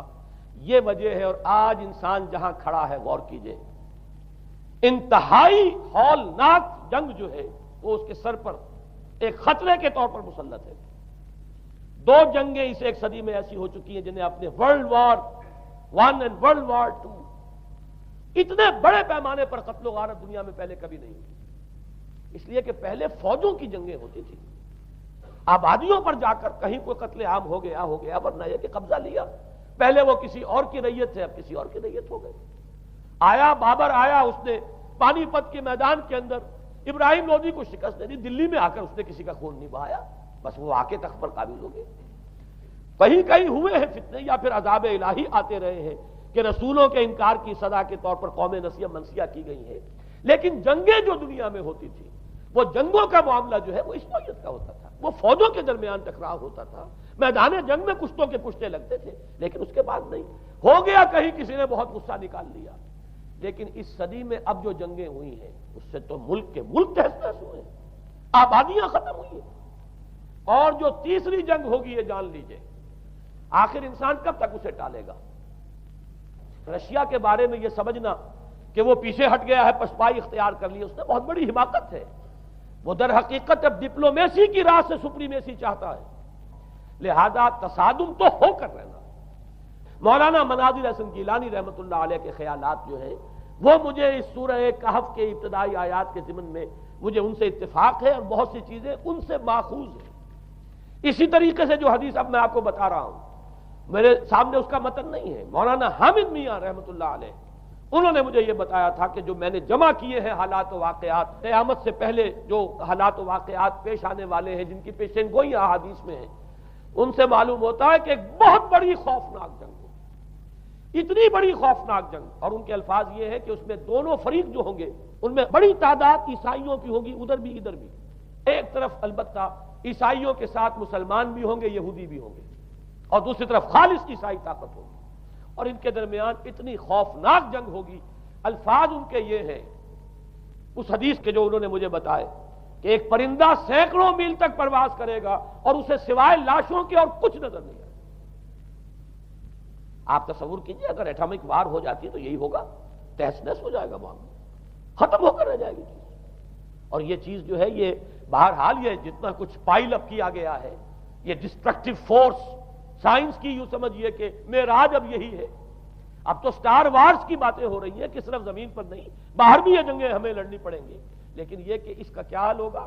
امریکہ میں ایک پکچر تیار کی گئی تھی، دی ڈے آفٹر غالباً اس کا نام ہے، اس میں ایک نقشہ دکھایا گیا ہے اس قدر ہولناک کہ یہ 100 اور اونچی منزلہ عمارتیں جو ہے یہ ایسے جیسے کہ کچے گھروندے ہوتے ہیں، ایسے وہ پگھل کر رہ جائیں گی، اور یوں سمجھیے کہ انسان جو ان کے اندر ہوں گے ایک ایک منزل کے اندر، ایک ایک ایسی 100 منزلہ عمارت کے اندر ہزاروں آدمی ہوتے ہیں، جیسے کہ کوئی ایسی کالونی ہو کوئی ان کی چیوٹیوں کی، اور اس پوری کالونی کو آپ اپنے پاؤں سے مسل دیں، ایسے انسانوں کا حال ہوگا اگر وہ جنگ ہو جاتی جس کا نقشہ کھینچا گیا ہے۔ یہ ہے در حقیقت وہ بات کہ جو مولانا مناظر حسن گیلانی فرما رہے ہیں ان آیات مبارکہ میں، وَيُنذِرَ الَّذِينَ قَالُوا اتَّخَذَ اللَّهُ وَلَدًا، تاکہ خبردار کر دے یہ قرآن ان لوگوں کو جنہوں نے کہا ہے کہ اللہ نے بیٹا بنایا، بدترین شرک کا جنہوں نے ارتکاب کیا، اور اسی ولدیت مسیح کے عقیدے سے وہ ساری کرپشن جو ہے دین خداوندی کی، دین مسیحی کی اصل جو دین تھا اس کی جو ہوئی ہے، اور اس کے نتیجے میں آج نوع انسانی وہاں کھڑی ہے۔ اسی لیے آیت نمبر 2 میں فرمایا وَيُنذِرَ بَأْسًا شَدِيدًا مِّن لَّدُنْهُ، تاکہ خبردار کر دے ایک بہت بڑی جنگ سے۔ ہمارے اکثر مفسرین نے یہاں پہ ایک بہت بڑا عذاب کہہ کر جو ہے وہ گزر گئے ہیں، لیکن واحد یہ لفظ ہے قرآن مجید کا یہ مقام ہے جہاں لفظ باس آیا ہے، اور مولانا مناظر حسن گیلانی نے بحث کی باس تو جنگ کو کہتے ہیں، قرآن مجید میں جہاں بھی یہ لفظ آیا جنگ کو کہتے ہیں۔ تو ایک بہت بڑی ہولناک جنگ جس کے لیے فرمایا ملتن ہو، یہ تمہارے اپنے پیمانوں پر نہیں آئے گی، یہ تمہارے حساب کتاب میں نہیں آ سکتا جو ڈسٹرکشن ہوگی، جیسے کہ آپ علم لدنی کہتے ہیں۔ ایک علم وہ ہے جو جانے بوجھے طریقے سے حاصل کیا جاتا ہے، ایک علم لدنی ہے جو خاص اللہ تعالیٰ اپنے کسی بندے کو عطا فرما دے۔ اس جنگ کی جو ہلاکت خیزی ہے وہ تمہارے حساب کتاب میں آنے والی نہیں ہے۔ لِيُنذِرَ بَأْسًا شَدِيدًا مِّن لَّدُنْهُ وَيُبَشِّرَ الْمُؤْمِنِينَ الَّذِينَ يَعْمَلُونَ الصَّالِحَاتِ أَنَّ لَهُمْ أَجْرًا حَسَنًا مَّاكِثِينَ فِيهِ أَبَدًا۔ البتہ اللہ تعالیٰ بچائے گا اپنے اہل ایمان بندوں کو جو نیک عمل پر بھی قائم۔ اب میں وہ حدیثیں آپ کو سنا دوں، میں نے پہلے بخاری کی حدیث آپ کو سنا دی کہ اس پورے فتنے کے معلوم ہوگا کہ اس کی دونوں آنکھوں کے مابین کافارا لکھا ہوا ہے کفر، گویا کہ یہ سمبل ہے، یہ علم ہے، یہ علامت ہے اس جدید موجودہ تہذیب کی، کفر، الحاد، مادہ پرستی، خدا کا انکار، آخرت کا انکار، روح کے وجود کا انکار۔ اس کے بعد فرمایا یہ ابو داؤد کی روایت ہے، فواللہ، تو خدا کی قسم وہ وقت جب آئے گا، ان الرجل لیاتیہ وہو یحسب انہ مومن، ایک شخص حاضر ہوگا اس کے پاس، دجال کے پاس، اور وہ شخص اپنے آپ کو مومن سمجھتا ہوگا کہ مومن ہے، فیتبعہ بما یبعث بہ الشبہات، لیکن جو شبہات اس فتنے کی وجہ سے اس کے اندر پیدا ہو جائیں گے اس کی وجہ سے وہ بھی اسی کی پیروی کرے گا۔ آج آپ عالم اسلام کا نقشہ دیکھ لیجئے، ذہنوں کے اندر جو شبہات ہیں، ایمان کے بارے میں یقین کی کیفیت کتنوں کو حاصل ہے، وہی ساری ہماری بھی ویلیوز ہیں، وہی مادی تہذیب جو ہے، آج ہم بھی اسی کے پیروکار ہیں، سمجھتے ہیں اپنے آپ کو مسلمان، سمجھتے ہیں مومن، لیکن ذرا تجزیہ کیجئے۔ اسی کو میں نے اپنے اس کتابچے میں اسلام کی نشرت ثانیہ میں تفصیل سے واضح کیا ہے کہ در حقیقت رگوں پے میں سرایت کر گئی ہے یہ تہذیب، بظاہر جو ہے نظر آتا ہے جیسے روئے ارضی پر، زمین کے اوپر تو آپ کو کہیں اونچائی نظر آ جائے گی، کہیں نیچائی نظر آ جائے گی، کہیں پانی ہے، کہیں خشکی ہے، ذرا اوپر چلے جائیں تو ہوا ہے، ہوا کا غلاف پورے کرۂ ارضی کو اپنے اندر لیے ہوئے۔ یہی حال ہے ہر ملک میں، آپ چلے جائیں نیچے کے لوگوں میں کچھ مذہب نظر آ جائے گا تھوڑا بہت۔ ہندوستان میں بھی اگر کوئی مندروں میں جاتا تو گھٹیا آدمی جاتے ہیں، بیچارے نیچ لوگ جاتے ہیں، بڑا لوگ آدمی کوئی نہیں جاتا۔ ہمارے ہاں بھی جا کے ہوتے ہیں مساجد میں سفارا تو غریب، پردہ رکھتے ہیں اگر کوئی تمہارا تو غریب۔ شہروں میں ایک کاروباری طبقہ ضرور ایسا ہے جو نماز روزے کے ساتھ اس کا ایک شوق ہے، لیکن آپ جا کے دیکھ لیجئے دیہات کے اندر کیا حال ہے۔ تو معلوم یہ ہوا کہ نیچے تو شاید کچھ نہ کچھ فرق ہے، یہ مسلمان ملک ہے، یہ ہندو ملک ہے، یہ فلاں ملک ہے، یہ بدھ مت کا ملک ہے، لیکن اوپر چلے جائیں یعنی ہر ملک کے اوپر جو ایلیٹ ہے، جو اعلیٰ تعلیم یافتہ، جو آپ کی ملٹری اور سول بیوروکریسی ہے ٹاپ کی، وہ تو ایک ہی رنگ میں رگے ہوئے، ان کا لباس وہی، ان کا رہن سہن وہی، ان کا تمدن وہی، نام کا فرق اگر نہ ہو تو پتہ نہیں چلے گا یہ مسلمان ہے کہ ہندو ہے کہ سکھ ہے، پر پتہ چلے گا وی پی سنگھ نام ہے تو پتہ چلے گا کہ ہندو ہے، لیکن یہ کہ باقی اس کی وضاحت، اس کا لباس، اس کا اٹھنا بیٹھنا، آپ کے ہاں یہ تو کچھ عوامی دور میں آ کے کرتا شلوار جو ہے وہ آئی ہے، لیکن وہ بھی اندرون ملک ہوتی ہے، باہر جا کر ہمارے اپنے ان لوگوں کے جو لباس ہوتے ہیں، آپ کو دیکھیے کہاں فرق معلوم ہو جائے گا کہ کون مسلمان ہے اور کون ہندو اور کون پارسی ہے اور کون عیسائی۔ تو معلوم یہ ہوا کہ اوپر ایک ہی گلوبل سیویلائزیشن ہے جس کا دور دورہ ہے، اور اس سیویلائزیشن کے ماتھے پر لکھا ہوا ہے کافارا، اس میں وہ ایمان نہیں ہے، اس میں الحاد ہے، مادہ پرستی ہے، کفر ہے۔ اس میں آخری حدیث جو میں آپ کو سنا رہا ہوں، حضور نے فرمایا آخر من یخرج الیہ النساء، اس فتنے کی طرف پیش قدمی کرنے والا آخری طبقہ ہوگا عورتوں کا۔ وہ جب اس تہذیب کی طرف لپکیں گے، یہ طبقہ جب آگے بڑھے گا، یہ جو ہمارے ہاں بھی جلوس نکلتے ہیں، شریعت کا مذاق اڑانے والے جلوس، اسلامی احکام کی نفی کرنے والے جلوس نکلتے ہیں، اور ان کے جس طریقے سے ڈسپلے ہوتا ہے اخبارات کے اندر، جتنا ان کے لیے اعزاز ہے، جتنی ان کے لیے یہاں پر تکریم ہے ہمارے معاشرے کے اندر، اس کو پیش نظر رکھیے۔ آخر من یخرج الیہ النساء حتی ان الرجل لیرجع الی امہ و ابنتہ و اختہ و عمتہ فیوثقها رباطا، یہاں تک کہ ایک بندہ مومن کا حال یہ ہو جائے گا کہ وہ دوڑے گا اور کوشش کرے گا اپنی ماں کو، بیٹی کو، بہن کو، پھپھی کو باندھ کر رکھے کہ وہ نکل نہ جائے۔ یہ حال ہو جائے گا کسی شخص کا۔ آج کتنے لوگ بے بس ہو چکے ہیں، اب وہ باندھ کر رکھنے والے بھی گویا کہ ہتھیار ڈال چکے، ورنہ یہ کہ ایک دور تھا کہ کچھ نہ کچھ باندھ کر رکھنے والے تو تھے، لیکن اب تو آزادی کی صورت آئی ہے تو باندھ کر رکھنے والے جو ہے وہ ہار مان چکے۔ اب تو آپ دیکھیں گے اچھے بھلے نظر یہ آتا ہے، داڑھی رکھی ہوئی ہے، خود جو ہے وہ مذہبی مزاج کے ہیں، لیکن بالکل بے پردہ کو خاتون جو ہے این ان کے اسکوٹر کے پیچھے بیٹھی ہوئی یا ان کے کار کے اندر ان کی برابر کی سیٹ کے اوپر بیٹھی ہوئی جا رہی ہے۔ بے پردگی، یہ اباحیت، ہمارے اخبارات کا جو حال ہے اس کو دیکھیے۔ خدا کے لیے یہ رنگین صفحات بند کرو، لیکن مجال ہے جو کسی کے کان پر جوں تک نہیں ہوئی۔ لہذا حدیث کے الفاظ نوٹ کیجئے، آخر من یخرج الیہ النساء، اس فتنے کی طرف پیش قدمی کرنے میں آخری طبقہ جو ہوگا وہ خواتین کا ہوگا۔ حتی ان الرجل لیرجع الی امہ و ابنتہ و اختہ و عمتہ، یہاں تک کہ آدمی دوڑے گا، پکڑے گا اپنی ماں کو، اپنی بیٹی کو، اپنی بہن کو، اپنی پھپھی کو، اور اسے باندھ کے ہی کوشش کرے گا کہ کہیں وہ اس طریقے سے اس دجالی فتنے کے اندر جو ہے وہ اسی کی پیروی کے اندر گھر سے نہ نکل جائے۔ یہ ہے وہ فتنہ جس کی لپیٹ میں اس وقت پوری دنیا آئی ہوئی ہے۔ اب نوٹ کیجئے، اس فتنے کے لیے اب میں چند باتیں اور کہہ رہا ہوں۔ لغوی بحث کیا ہے؟ دجال کسے کہتے ہیں؟ یہ بنا ہے لفظ دجل سے۔ دجل اور فریب یہ ہماری زبان میں بھی مستعمل، دجل و فریب، دھوکہ دینے والی شے، ملمہ، حقیقت کچھ ہو اوپر کچھ اور پردہ ڈال دیا گیا، یہ دجل ہے۔ گندم نمائی جو فروشی دجل ہے، فریب ہے۔ اسی کے لیے دوسرا لفظ عربی زبان کا جو قرآن میں کثرت سے آیا وہ غرور ہے، دھوکہ۔ اصل میں یہ دنیا دھوکہ ہے جو حیات اخروی کے لیے ایک پردہ بن کر ہماری آنکھوں پر پڑ گیا ہے۔ میں وہ آیات اب آپ کو جلدی سے سنا رہا ہوں۔ فرمایا وَمَا الْحَيَاةُ الدُّنْيَا إِلَّا مَتَاعُ الْغُرُورِ، سورہ آل عمران میں بھی آیت آئی، سورہ حدید میں بھی۔ لوگوں سن لو، یہ دنیا کی زندگی سوائے دھوکے کو کچھ نہیں۔ میں بعد میں عرض کر دوں گا کہ ایک دوسرا رخ بھی ہے دنیا کی زندگی کا، لیکن اس وقت یہ آیات سن لیجئے۔ غرتکم الحیات الدنیا، تمہیں دھوکے میں ڈال دیا اس دنیا کی زندگی نے، یہ سورہ جاسیہ کی آیت نمبر 35 ہے۔ غرتہم الحیات الدنیا، انہیں دھوکے میں ڈال دیا دنیا کی زندگی نے، یہ سورہ انعام میں آیت نمبر 70 بھی ہے، آیت نمبر 130 بھی ہے۔ تیسری مرتبہ سورہ اعراف میں آیت نمبر 51 ہے، اور 2 مرتبہ سورہ لقمان اور سورہ فاطر میں آیا فلا یغرنکم الحیات الدنیا ولا یغرنکم باللہ الغرور۔ دیکھو لوگوں، کہیں تمہیں دنیا کی زندگی دھوکے میں نہ ڈال دے۔ یہ دنیا کی زندگی جو ہے دھوکہ بن کر ایک فریب کا پردہ ہمارے آنکھوں پر ڈالتی ہے کہ یہ ہمارا مطلوب مقصود، اسی کے لیے بھاگ دوڑ، اسی کو بنانا سنوارنا۔ وہ جو میں عرض کر چکا ہوں، 3 چیزوں کے مقابلے میں 3 چیزوں کی اہمیت۔ حیات دنیاوی جب مطلوب بن جائے، حیات دنیاوی جب انسان کی اصل محبوب بن جائے، تو گویا کہ حیات اخروی اب نگاہوں سے اوجھل ہو گئی، آنکھ اوجھل پہاڑ اوجھل۔ یہی ہے اصل دجل، یہی ہے اصل فریب۔ آیات اور سنیے، سورہ اعلی، بل تؤثرون الحیات الدنیا والآخرۃ خیر وابقی۔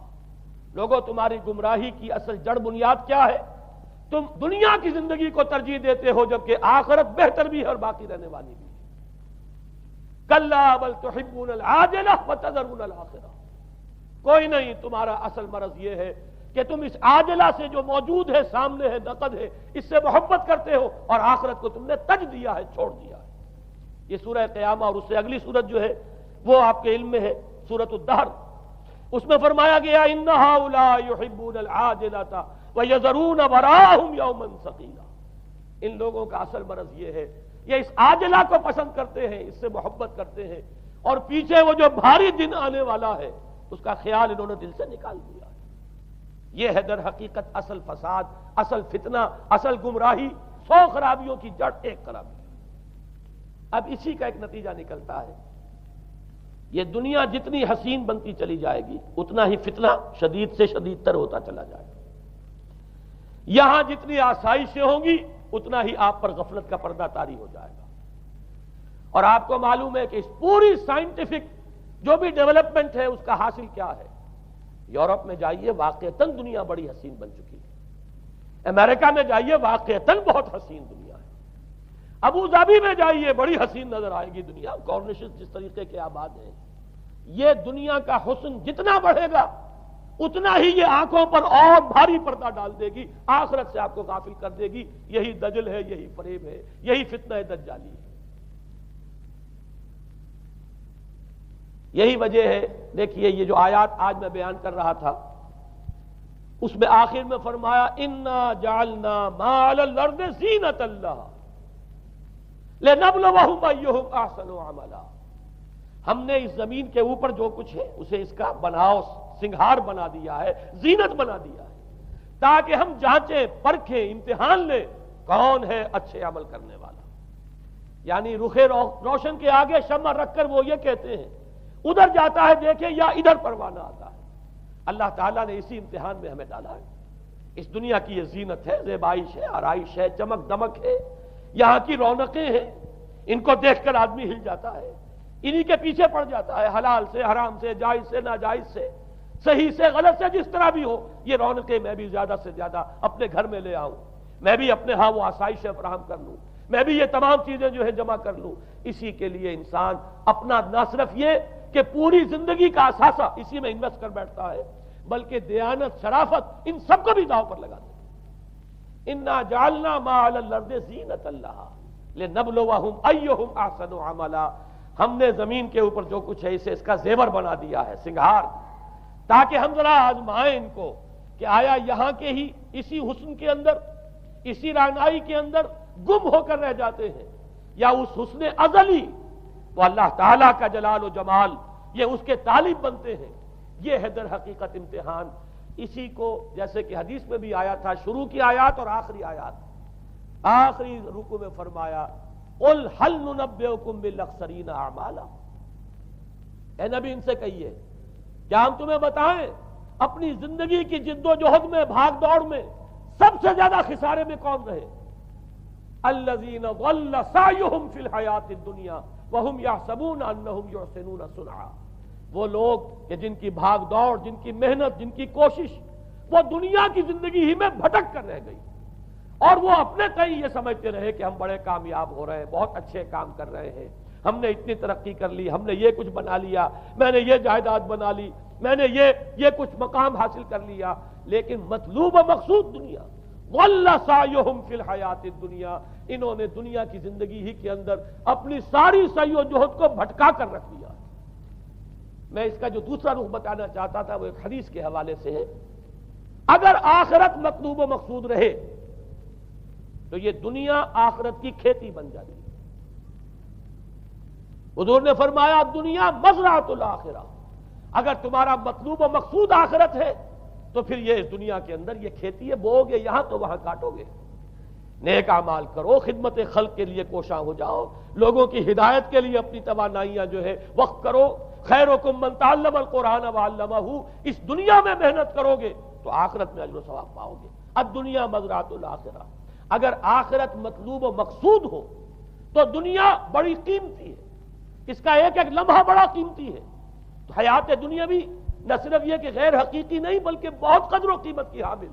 لیکن اگر پردہ پڑ گیا، آخرت نگاہوں سے اوجل اور دنیا ہی مطلوب و مقصود، تو یہ دھوکے کی ٹٹی ہے. وہ مل حیات الدنیا الا متاع الغرور. نہیں ہے دنیا کی زندگی مگر دھوکے کا سامان. غرتہم الحیات الدنیا، غرتکم الحیات الدنیا، لا تغرنکم الحیات الدنیا. دیکھنا یہ دنیا کی زندگی کہیں تمہیں دھوکے میں نہ ڈال دے. آخری بات عرض کر رہا ہوں، یہی وجہ ہے سورہ بنی اسرائیل میں بھی آخری لفظ جو پہلے رکوع میں وہ کیا تھا؟ وَأَنَّ الَّذِينَ لَا يُؤْمِنُونَ بِالْآخِرَةِ أَعْتَدْنَا لَهُمْ عَذَابًا أَلِيمًا. اور وہ لوگ، نوٹ کر لیجئے وہ آیات، ان ھذا القرآن یہدی للتی ہی اقوم ویبشر المؤمنین الذین یعملون الصالحات ان لهم اجرا کبیرا وان الذین لا یؤمنون بالآخرۃ اعتدنا لهم عذابا الیما. یہاں پر ایمان بالآخرہ جو ہے اس کو اہمیت دی گئی ہے. جو لوگ آخرت پر یقین نہیں رکھتے ان کے لیے ہم نے دردناک عذاب فراہم کیا. اور یہاں پر بھی جیسا کہ سامنے آ گیا سورہ کہف جو ختم ہو رہی ہے جن مضامین پر، وہ بھی وہی آیات ہیں جن کے بارے میں حدیث میں آیا ہے کہ دجالی فتنے سے محفوظ کرنے میں ان کی بڑی تاثیر ہے. قل هل ننبئكم بالاخسرین اعمالا الذین ضل سعیهم فی الحیاۃ الدنیا وهم یحسبون انهم یحسنون صنعا اولئک الذین کفروا بآیات ربهم ولقائه فحبطت اعمالهم فلا نقیم لهم یوم القیامۃ وزنا. یہ وہ لوگ ہیں جنہوں نے اپنی رب کی آیات کا انکار کیا ہے، جن کی دنیا ہی مطلوب و مقصود بن کر رہ گئی ہے. چاہے وہ کہیں ہم قرآن کے ماننے والے ہیں اور محمد کے عاشق ہیں صلی اللہ علیہ وسلم، اولئک الذین کفروا بآیات ربهم ولقائه فحبطت اعمالهم ولا نقیم لهم یوم القیامۃ وزنا ذلک جزاؤہم جہنم بما کفروا واتخذوا آیاتی ورسلی ہزوا. یہ وہ لوگ ہیں کہ جنہوں نے ہمارے رسولوں اور ہماری آیات کا ٹھٹھا اڑایا ہے. اس لیے کہ رسول کہہ رہے ہیں اصل منزل آخرت کی ہے، تم بنائے ہوئے دنیا کو مطلوب و مقصود. تو لاکھ زبان سے عشق رسول کے دعوے کرو، اپنے عمل سے در حقیقت رسول کی تکذیب کر رہے ہیں. اللہ تعالی ہمیں ان سے محفوظ رکھے اور اصل حقیقت ہماری نگاہوں پر منکشف ہو، اور یہ دنیا ہماری نگاہوں پر پردہ نہ پڑ کر رہ جائے، آخرت سے اور اللہ سے ہمیں محجوب نہ کر دے. اس لیے کہ یہی اصل دجالی فتنہ ہے، اور ان سے بچنے کے لیے محمد الرسول اللہ صلی اللہ علیہ وسلم کے فرمان کے مطابق سورہ کہف میں نے کچھ ابتدائی اور آخری آیات کا صرف حوالہ دے دیا ہے، لیکن یہ کہ اس کے مضامین میں درمیان میں بھی کچھ چیزیں ہیں. اب میں اس طرح ایک ایک لفظ کے حوالے سے تو آئندہ ان کا تذکرہ نہیں کر سکوں گا، لیکن یہ ہے کہ میں موٹے موٹے مضامین انشاءاللہ سورہ کہف میں اس موضوع سے متعلق آئے. ان کی جو کھٹے ہوتوں کا ساتھ بھی پڑا سجدہ ہے، ان کی جو کھٹے ہوتوں کا ساتھ بھی پڑا سجدہ ہے، ان کی جو کھٹے ہوتوں کا ساتھ بھی پڑا سجدہ ہے، در بڑا